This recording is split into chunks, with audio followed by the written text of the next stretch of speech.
Hello, everyone. Welcome back to another episode of Let's Talk Housing. My name's Brendan Thomas, the co host here alongside Stephen Thomas, chief economist and founder of Reports on Housing.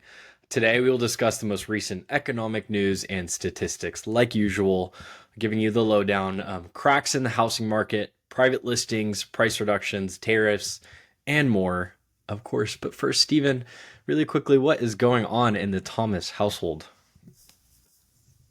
Yeah, so same old, same old. We're when you have four kids that are all in sports at the same time, it makes for a lot of fun. We're actually doing we are I always say filming because I'm old, but we're recording this video on Friday, May 9th, and somebody, Ezekiel, a 7-year-old, has a basketball game. And then tomorrow, your brother Mason, 14-year-old, has a soccer game. Athena is done with track. She ran with the JV girls for track. But Alana has CIF prelims tomorrow. Oh, but did I mention? Oh, yeah, so she's done with track, Athena, but she also has been doing flag football on the side. So she has a tournament with 4 games tomorrow. So we have a track. We have so much going on. It's like juggling. It's crazy. So all day I will be on the sidelines someplace. So if you want to know what's going on in my neck of the woods, we're wrapping up the spring season for all these sports, which will come to a close within the next couple of weeks. For Ezekiel, this is his last game, and Mason goes into playoffs with soccer. So we're towards the tail end, but that's pretty much what it's about. Seems like sports, school and work, sports, school and work. How about you? What's going on in your neck of the woods? Yeah, it's been pretty same old, other than the fact that we have a new team member here who reports on housing. His name's Pierce. Super awesome. And teaching him the ropes and getting him all started, which has been so much fun. But other than that, I mean, I have to talk about Arsenal. Nothing to be too sad about. It was a great season, but it has come to a close with no real fruition. Nothing crazy coming out of it other than stuff to learn from. So can take positives. Still a couple of games left just for fun from what it seems like. But I'm ready for next year already. So I will be counting down my days till August. But like usual, Stephen, actually, before we dip into the real estate side of things, what is going on in the economic landscape? What have you seen recently, especially with the Federal Reserve meeting? Yeah, so Federal Reserve met this week. Shocking. They didn't touch the short-term federal funds rate. Kind of what they're doing is they're taking this big fat wait and see attitude. And the reason they're doing that is because they have a dual mandate. Their dual mandate is to keep prices in check, which is inflation. They don't want inflation getting out of control, and it's maximum employment. Well, right now, inflation's right there, but with the tariffs, they're worried about inflation down the road. So they're kind of happy with where they're at. And we already have maximum employment. There haven't been any employment cracks. So there's no real need for them to move down any lower than they already have right now. We're still, and what they're talking about is still doing 2 rate cuts later on this year. It looks like it's going to be a much later this year until we see those cracks. So because they're taking that wait and see attitude, we're wondering if there would be employment cracks that will develop down the road. Now, last Friday was, the 2nd of May. That was the first Friday of every month is Jobs Friday. So that was the big jobs report for the month of April. And it came out, they were expecting 130,000 was the market expectations on Wall Street, but they were actually wrong. It's funny that they were even thinking 130 because that all of the recent volatility with tariffs really didn't come until after this jobs report was done. It ended on the second day for that month, the second day after the Trump administration pulled the trigger with tariffs. So it didn't really get a good feel for any kind of a reaction with employment because of the tariffs. And so we're most likely, even though they thought 130, it came in at 170, which is right where it's been at recently, and it's where we were prior to the pandemic. So there's no real breakage that's occurring right now for the employment side of things. But that definitely can come. We'll have to, it would kind of take a wait and see attitude to see when the overall economy starts to really slow because of these tariffs. I've mentioned it before. There's a lot of people that say, well, then you should just be there. You're just going to have to, you're going to have to reconsider your choices and choose to buy American. But I think I've pointed it out before, and I use some examples like tongue in cheek, and some people take offense to them.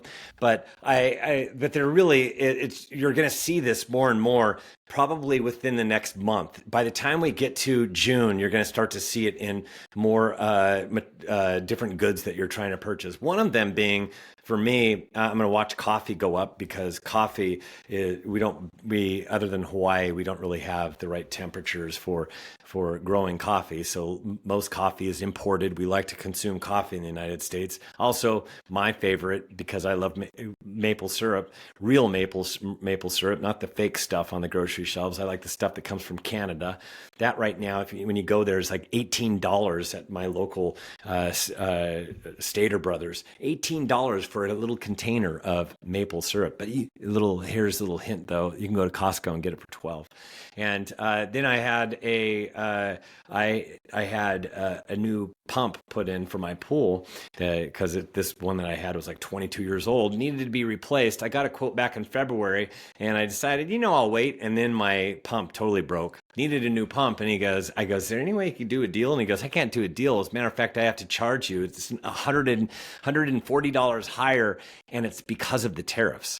And he actually stated that. So I ended up paying an extra $140 for my quote back in February because of the tariffs. So people are going to start to see this, and really people say, well, you could have got a different pump. No, actually couldn't, because the best pumps they're made with a bunch of foreign parts, and they don't come from here. So I needed to get one that was the best, replacing what I had, which was a good one, which is why it lasted 20 years. So we're kind of like in this between a rock and a hard place, and this is going to come down the road. So as more and more people do that, that's going to change their spending habits. And some people living paycheck to paycheck are going to have to make choices. So what you're going to see is a bit of an economic slowdown. How big of a slowdown? We don't know. The Fed doesn't know. So they're taking a wait and see attitude, because now they're fighting inflation, but then they're going to be fighting unemployment. So they're going to wait to see what cracks first, and then they'll go after that. And to touch on the real estate side of things, what have you seen happening in the real estate landscape with supply, demand, and our very own expected market time? So we did see a bump over from week to week, from last week to this week with demand. Part of that is because we're getting rid of Easter week. So when you have a holiday week like that, it does affect demand a little bit over that weekend, because not a lot of people are transacting on Easter Sunday. So, and there's a lot of people that come into town, that type of thing. But that since went away, and we saw a little bit of an uptick in pending sales activity. Now, the issue is that pending sales activity is looking very, very similar to last year and the year before. And in some markets, it's actually below where we were last year and the year before. And I'm a little concerned about that, because we actually have rates that are lower than they were last year at this time.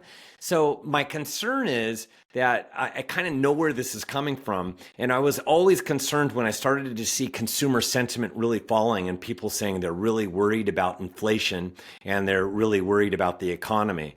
And the economic uncertainty index, which is nothing anybody really follows, I just checked it and now added it to my presentation. It is higher, the economic uncertainty index, than it was. This goes all the way back to 1980. There's only one time where it elevated to the skyrocketed level, and that was when we had the COVID lockdown.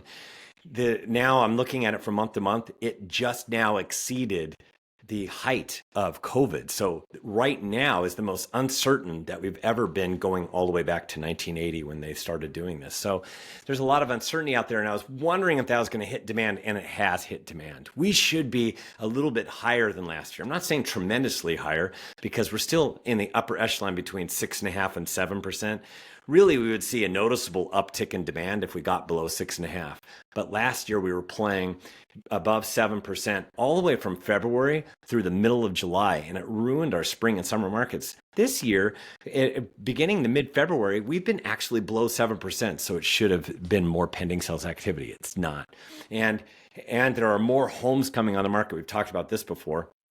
There are more homeowners coming on the market than last year. There are way more homeowners than 2 years ago when we went from that was reaction in 2023 to in 2022 we went from 3.25 to over 7% interest rates, and very few homes came on the market in 2023. More came on in 2024, and yet it was matched with the same demand. So we started to see our inventory grow in 2024. This year we see even there are more homes coming on the market than last year and the year before, and the inventory is rising at a much more accelerated clip. So as a result, these extra homes are accumulating fast. And if we have in areas where demand's a little bit less than last year and the year before, it's really slowing down the market. And that's where you're feeling this slowdown. We did a report that talked about the fractures that we're seeing in the market. That's those cracks. And that's because over the last 6 weeks, we've seen this definitive change in the velocity of the market where it's really slowing down. So those people that are coming on the market right now or are on the market currently, the number one most important thing you can do for yourself so that you can arrive at a successful outcome is price your home right. Spend as much time with a real estate professional as possible arriving at the right price. There is nothing more important than that, especially if you're coming on the market. I talk about it in a lot of different reports. You do not get a second chance at a first impression.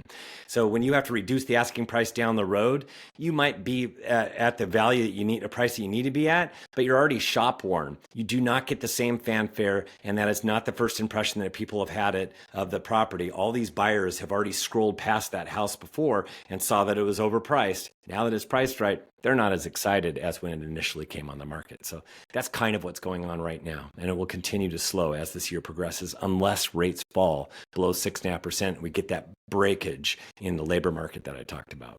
So recently, in our latest housing report that came out last Monday, you've spoken on how the inventory rise is just one of the many cracks, or not many cracks, but some cracks that you are seeing in the market. But is it something that we should truly be concerned about? Uh, it's not something that I'm extremely concerned about. To me, it. You have to look at it both sides. It seems like everybody's always rooting for the seller. I really am rooting for millennials and Gen Zs as well. So until we get rates that get below 6.5%, then we'll see more transactions happen. I want to get there just because we need to do more units. We need to have more homes come on the market, which are, and we have to have these millennials and Gen Zs able to purchase. But now the good news is we're accumulating this extra inventory for when rates finally do get down towards 6%. We're not talking really ultra low interest rates. We're just talking down to 6%. If we got down to 6% interest rates, you would see a material difference in the amount of activity out there from these millennials and Gen Zs, this demographic patch that's gigantic that they've been unable to purchase because of how high they were first priced out during COVID because cash and all these people with giant down payments were winning. And now these higher interest rates, we just need interest rates to come down a bit towards 6% to make things more affordable for people to jump in. And until then, the market is showing these cracks that I've talked about where it's really slow. It's very, very sluggish. You have to be very careful as a seller. Otherwise, you're not going to find success. Now, that's the cracks that are materializing right now. That's what we refer to as cracks. And that's what people are feeling out there because the longer this year, as this year progresses, the slower the market gets. And it's slowing at a faster pace than we have in the past. You can't compare this to the Great Recession, though so many people like to. That's where we had expected market times that exceeded a year. And for all of SoCal together combined, it's about 100-day expected market time. We're talking going from 100 to 300-day expected market time. That's not going to happen. So we're not going to get those kind of levels. And recently, I've been seeing an uptick in articles about private listings, and I wanted to ask you, is this something that is affecting the housing market at all? Yeah, so no, this has always been a problem for a very, very long time. There have been A lot of brokerages that have looked for different ways to, you know, maybe capitalize on the marketplace. And part of capitalizing on the marketplace, you can understand when we have a market that's really strong. Yeah, you know what? If it's going to generate lots of offers, you'd like to keep it in the brokerage so that more of the dollars that are generated from selling the home go to the brokerage. That's kind of what the thought process is behind that. To me, I'm an economist, I'm a realist, and I like to logically think. So, logically, I think the best approach to the market is exposing it to as many potential buyers as possible. So, I really don't understand. Somebody's going to have to explain to me why it's such a great thing for a seller to come on the market and not expose it to all of the marketplace. It doesn't make sense to me. It's like saying, you know what, I'm going to have a garage sale, but I'm only going to allow people that are less than 5'8" to see the house, to see my all my garage sale wares. It just doesn't make sense. I'm limiting the amount of potential shoppers. That just doesn't make sense. So it's always been an issue. We've talked about it before. It's just that there are certain companies that are making it a bigger issue right now and talking about it like crazy. But I don't understand. I don't think that they're thinking about it in the kind of logical way that I am, and looking more for leveraging it for themselves rather than leveraging the best opportunity for their sellers. So we've recently seen price reduction rise in both active listings, and ultimately that bleeds into more closed sales closing below the list price. And so these stats have increased year over year. And what does this indicate for the type of market that we have seen recently? Yeah, so this comes hand in hand with all these extra homes that are accumulating on the market. Uh, with more homes accumulating on the market and the same amount of pending sales activity and closed sales activity are very, very similar. It's not really changing that much. These extra homes are languishing on the market. So there are a lot of homeowners that they don't approach pricing carefully and methodically enough. And that is by far the most important thing you can do as a homeowner coming on the market as a new seller. So if you when you do that, you're placing your home on the market at the right price. It needs to not only be the right price, it needs to be in great condition. And so it comes down to all the different things, all the different items that we've talked about many, many times before. And that is to arrive at fair market value, you've got to look at your condition, your location, your amenities, any kind of functional or economic obsolescence, all the different things that a real estate practitioner that's a professional could come in and talk about. And then you go comp by comp and you compare and analyze everything to every bit of detail that you possibly can to carefully, methodically arrive at that price in order to even find success. Not enough people are, so they don't really approach it with enough homework so that when you do that, or if you add a little extra cushion for negotiations or you're testing the marketplace, those are recipes for reductions down the road or cancellations, expirations, withdrawing your home off the market completely. Those people shouldn't even participate in this marketplace because this is not the marketplace where, not like 2020, the second half, and 2021, the first half of 2022, where it didn't matter what price you put on it practically. You just gained a lot of offers and it sold for above asking price still. I remember agents going, yeah, I can't believe how ridiculously overpriced this property was, I thought, until I still got 6 offers and it went $25,000 above the asking price. That was an unhealthy, unhinged market. We have the exact opposite right now. We have a slow market. We don't have the precise opposite of like a great recession. Those kind of markets only materialize once in a blue moon, and that was caused by the housing industry and Wall Street. We don't have that right now, but we do have a slowdown. The opposite of a really hot market, we have a cooler market right now. So what does that mean? You have to approach it very methodically and carefully, and know that the longer you wait this year, the slower the market is going to be. So pricing it right initially is so important, because when you do arrive at that price reduction down the road, you reduce it and the market's slower down the road than it was when you placed your home on the market. It's the importance of coming out of the gate at the right price. So I got a fun topic for us to talk about. Of the nearly 100 US housing markets, Parcel Labs tracks, 18 are down 2% or worse year over year for home prices. And guess what? 12 of them are in Florida. So, does this say much about the people claiming that price reductions are an indicator to the supposed next housing crash? It's so interesting about this housing crash thing because these properties that are in these areas that are in Florida, they had such an extremely large gain, and one of the largest gains in the United States occurred in Florida. They were actually late to slowing down. They did a little bit extra of appreciation when they should have stopped appreciating, yet they kept on appreciating at a fast clip into 2022, further than the rest of the country. And as a result, are giving back some of that. And I think Florida as a whole is down 3%. That's not any kind of a crash. That's nothing close to the 20 or 30% plunge that has to occur for it to be considered a housing crash. It's yes, there are a lot more homes. Yes, it's a lot more sluggish. Yet we have sellers that are very reluctant to reduce the asking price, and there's a real stickiness to pricing because there's not a lot of people that really have to sell. And that's where I say that people are in pickles. There are not a lot of pickle properties out there.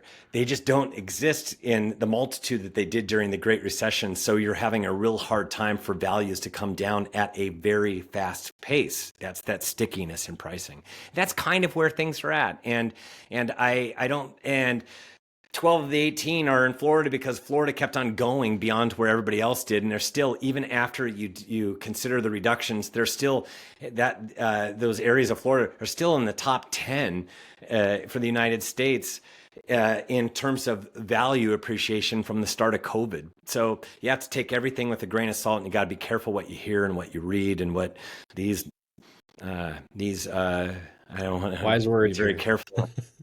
Yeah, I gotta carefully choose my words. It's just what we refer to as the perma bears.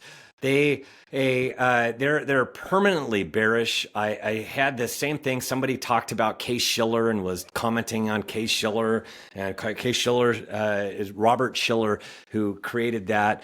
Is one of the home price indices. Has talked about that he thought that values should be coming down, and they're saying, see, this is what he says. He's an economist, and he's been pretty accurate over time.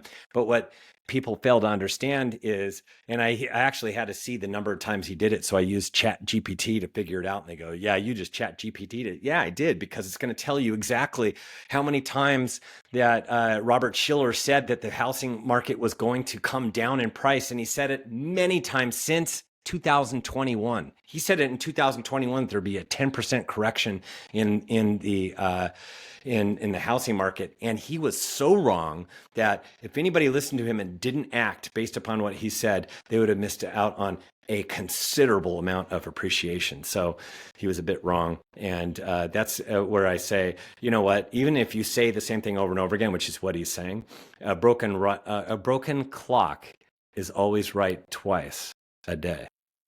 So eventually he'll be right. So, according to CNBC, they released an article recently saying how home insurance rates in every single state, minus two states, have increased since 2021. Among all the states in the US, California ranks 21st with a 25% increase. Now, this does not mean that the home insurance rates are obviously cheaper in California, but that it was ranked 21st among the increases. So, with that being said, is there any relief or any sort of positive signs that we can give to potential buyers or future buyers about home insurance? Like, is there any sort of positive news that you can sort of relay? Yeah, absolutely. So in the insurance, on the insurance side of things in California, it actually is. I did the full analysis. I should probably even do a housing debrief. Come to think about it, on insurance, it's California. California do not pay that much in home insurance. They're not in the top 10. They're not even in the top 15. And yet major disasters occur here. The biggest disasters and the most costliest disasters have occurred, of course, in Florida. In California, though, we just had a major disaster, and that was not very good in publicizing the issues that were already occurring in California. It made things worse. So, yes, we are definitely, if you're in the state of California, yes, insurance rates are going to go up, but they're going to go up everywhere across the United States. We've already heard about the different tornadoes in the Midwest, and there are different problems across the United States. Insurance is an issue for a lot of different people. And the issue with California is it's such a small percentage of the home value. Because the home value that's tied up here in California, yes, housing is very expensive. It's not replacing the dwelling unit. The lot is what's expensive. So it's actually the land that's expensive. So when you look at it in the replacement cost of a dwelling unit, California is actually really low as far as their insurance premiums are concerned. It is going to go up from here. Absolutely. Across the board, it's going to go up, and we're going to continue to see it go up. But I kind of like to look at it as glass is half full. Yeah, they're going to go up, but it's still we're well down the list of states as far as insurance where it is. So it's a lot more affordable here in California than many other states across the United States. But it is going to increase from here. So more in the news, more news has come up on tariffs with the trade deal with England that was just released, I believe, not too long ago, and the reduction of tariffs for China. So how does this affect the economy? It seems every time this happens, the stock market rallies. So I wanted you to be able to explain to our listeners what this all means for as far as like Wall Street. So all the volatility in tariffs has not made its way to any of the giant economic numbers yet. Matter of fact, we've seen CPI come down a lot better than expected. We've actually seen the job market better than what's expected. Retail sales were down 2 months ago. This last month's report, they were actually up a bit. And it's very hard to do any kind of readings because some of this is front loading these tariffs. So a lot of activities happening. That's why we had a negative GDP for the first quarter of 2025 was the front loading of all these goods. And there are consumers. I know people that said, I bought a car because I wanted to buy a car before the tariffs hit it. So you're hearing a lot of that. So you're wondering, all right, so we have to get past this until the tariffs really start to hit things, which the rubber is starting to hit the road. I think the very first ship from China is coming where it's going to hit that 1,000,000% tariff. And I think that just happened. I think that's happening like today, May 9th. But so it hasn't really made its way into all of the numbers yet. So right now, the market is just reacting to just anything that the administration says or does, and anything that's positive, they go crazy. But then the longer they have to think about it, it starts to come down a little bit more, and then something's positive. So it's just up and down, and it's kind of making that the interest rates trade in that range between 6.75% and 7%. And it's that tiny. We were right at 6.75% flat, but now we're making our way up towards 7%. So we're closer to 7 than we are 6.75. But it's still not a lot has happened. It's been like a nothing burger so far, but that is definitely going to change down the road. And once we start seeing it in economic readouts, that's where you're going to get the definitive change. England was like the lowest hanging fruit. They already had that 10% tariff to begin with. We actually export more than we import from the United Kingdom. So they only had a 10% tariff. They didn't have that extra tariff on top of it. They were one of the countries that was actually spared. And that's because we actually we don't have a trade deficit there. And so it was really easy to put something together with them and hammer something out. It's going to be harder with these other countries, especially China. China is the biggest one, and we need to really also probably do something with Mexico and Canada and really put together some sort of a trade deal as fast as we can. The more of these trade deals that we put together, the more that it's going to alleviate supply chain problems down the road, which will cause inflation, that type of thing. Because if we get inflation and then we get a slowdown in the economy and in consumption because people can't. I don't think they can bear another increase in pricing, so that will slow down the overall economy, and then we'll start seeing it in the numbers. Then we'll get rates that come down then. So it's just like a wait and see, kind of like the Fed's doing. It's the right move because we got to wait to see how what numbers are it's going to hit first. And I do think it's going to hit labor, and we're going to see that. So I think that's coming because you have the slowdown from tariffs as well as Doge, and the combination of the two. We're going to start to see it in initial jobless claims, and then in the big jobs report that come out on a monthly basis. It may not be until July that we see this, but down the road we'll get those more favorable interest rates. But in the interim, a lot of the noise is causing the vacillation in the stock market and bonds and interest rates, but that will change. All right. Well, thank you everyone again for tuning in to another episode of Let's Talk Housing. Like usual, if you want to learn about what's going on in the real estate industry, because there is just a heck of a lot of news coming out right now. So you can tune in to our YouTube. We have informational videos like this and the housing debrief, or you can subscribe today at reportsonhousing.com. But please leave us a good review. That way we can get this amazing podcast out to more people who need this sort of information. And feel free to post any ideas that you want us to talk about on our social media platforms, or you can email us at office@reportsonhousing.com. We will see you soon and have a great rest of your day. Thank you very much.